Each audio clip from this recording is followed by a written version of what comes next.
I think we do. But I think, you know, that's only natural because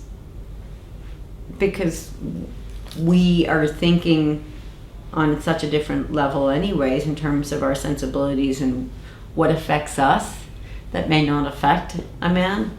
I mean, the differences are there to start with, right? There's been many books written about it, but how does that translate into a visual medium? It would do that naturally, and so I don't like to say, oh, I think female photojournalists can do better at this or that. I think it depends on the topic. Would I get better access or maybe gain the trust easier in a country like Afghanistan doing a story on self-immolation with women? Yes, but it's because I'm a female and I'm speaking to females in a world where females have no power and no rights, and they obviously would see me and want to relate to me more and feel like, oh, somebody cares about me, somebody's reaching out to me. That's in a unique situation.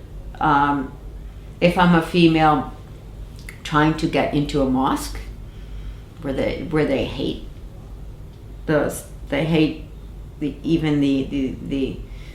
you know, the idea that a female might be entering a mosque, it's another thing. You know, I've got to do a lot more convincing because a man would have a much easier time entering that world of, you know, men praying inside a mosque. So I just use that just as a very quick example, but there's lots of examples. There's lots of ways that a man could do better at a specific story, and then I think there's stories that are really obviously geared more, you know, I mean, if I'm sent on an assignment, you know, to look at, you know, women in Islam in 2 or 3 different countries, I mean, that's obviously, they want a woman shooting that story because I can get better access in certain situations. So, you know, I don't think that we should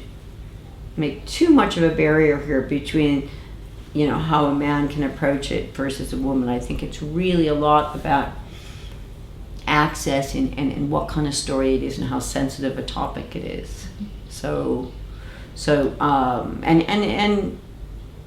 and the most difficult thing too is when we're talking about conflict, stories that involve conflict, violence, where safety is a concern.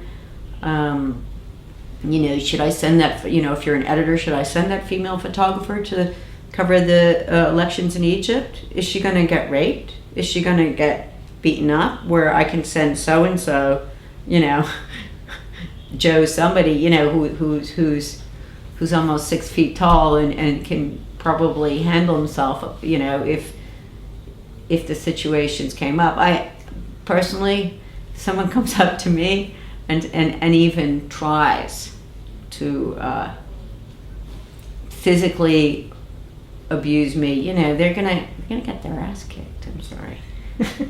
What would you do? What I have done. I never learned karate. I never, you know, I don't know martial arts, but unfortunately, you know, I spent many years working in Afghanistan since 2001.